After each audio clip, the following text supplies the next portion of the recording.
Alright, so today we're going to be taking a look at a piece of occult fiction, Dark School, Path of the Neophyte by Maddie Silver. They reached out to me wanting me to take a look at the book and sent me a review copy, which I have now read, and now I'm making a review about it. This is a sponsored review. However, if it wasn't for the fact that the book actually did impress me a little bit, it wouldn't be happening, so keep that in mind. This is going to be a mostly spoiler-free review, but I will be talking about some of the occult aspects that the book contains, because this is actually one of the best pieces of occult fiction that I've seen in a long time. I watched A Dark Song, I watched Holy Mountain, I watched Ninth Gate with Johnny Depp, and I have played through and own the DLC to Occultist Simulator, which is probably the second. It is up there in terms of how well researched it is, even though it does take that the occult is real, but it's a fantastical version. This is in a similar vein. But in terms of occult fiction, that covers what it's like to actually deal with spirits, I don't think I've seen anything that quite covers just how fucking weird and definitely unsettling spirits can be to deal with, in terms of they just function on very different and very bizarre rules. And I think that this really does encapsulate that spirits are fucking weird to deal with. So, as an occultist, I was looking at this and I was like, wow, this is really on brand. And then I kept reading and I go, wow, this is really on brand. Wow, this is on brand. This is, yeah. And then I read some more in different sections, and I kept thinking the exact same thing for about 30 plus minutes each time I sat down to read it. So to give a basic setup for the book, the way it works is this. Through a series of events, you find some kind of magical knowledge, and it leads you down a path where you meet a very strange bird, and then you are taken through various different methods to the astral plane or some kind of magical realm, which is not the normal mundane world. Or to put it in anime terms, you're using a magical portal instead of getting hit by the isekai truck. From there, you are taken to the workshop where you are instructed to make magical talismans, and this leads to a choose-your-own adventure where you get to pick from 5 of the planetary powers to make a talisman of. These should be familiar to all people familiar with the Greater Key. The only talismans you can't make are the talismans of the Moon and Jupiter. And there is a lot of interplay in these paths, where one path will lead you back to another planet, because you can't do everything with just one planet.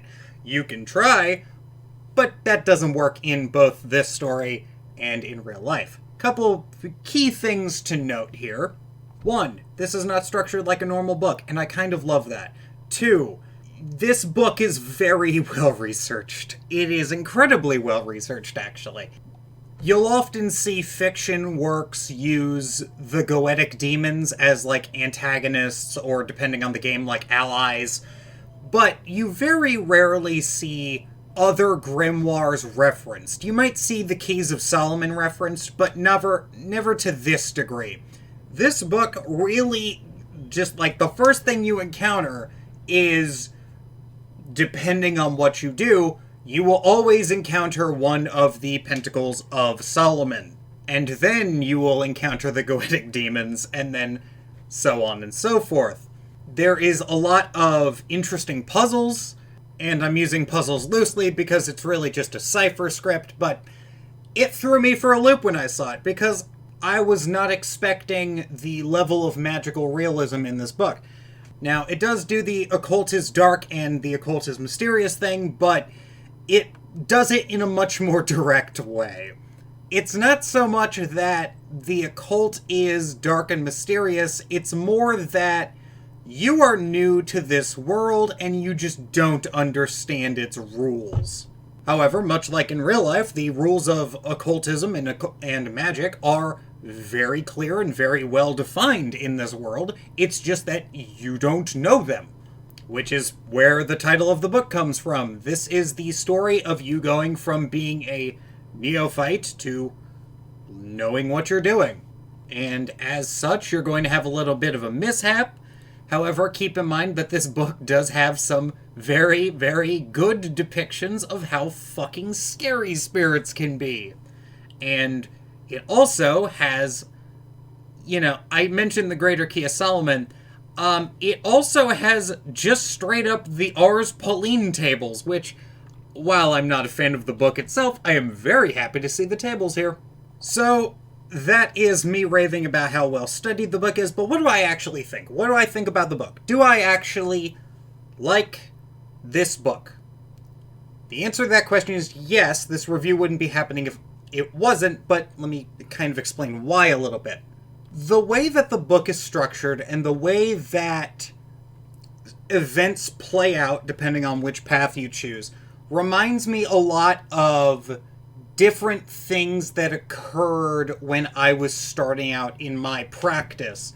For those of you who have seen the video on magical mishaps, you would know this. That being said, I do find that this book is quite interesting in that the way that it frames magic is, while fantastical, it's only dialing the notch up by 1 or 2 in most cases. Now, obviously, spirits don't have physical bodies. You're taken to a spirit world to kind of alleviate the fact that spirits don't have physical bodies. And in doing that, it leads to being more... I've had scrying sessions where I have gone through and I have interacted with spirits that sound and act very similarly to some of the spirits in this book. Now, they didn't have physical bodies, but in a scrying session, when you're kind of mentally going somewhere, it's very appropriate. So, I thought that this was incredibly on brand, especially the way that the martial spirits are written. The way that martial spirits are written in this book is actually just fucking chef's kiss. Chef's kiss. Like, I was reading it, and first thing I thought was, wow, these are really on brand. And then I kept reading, and I go, wow, this guy's reactions and the spirits are really on brand. And that kept going. I was not joking when I said that, that was probably one of the highlights of the book for me, in terms of, one of the paths you can go down. There was other paths you can go down as well.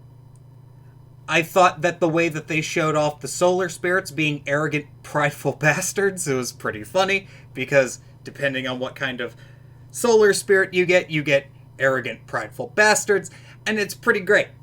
Link will be in the description to pick this book up on Amazon. Once again, want to thank Maddie Silver for sponsoring this video and sending me this wonderful book. I have been Dave the Amateur Magus. Hope you're having a good day. If you're not having a good day, hope your day gets better. Take it easy.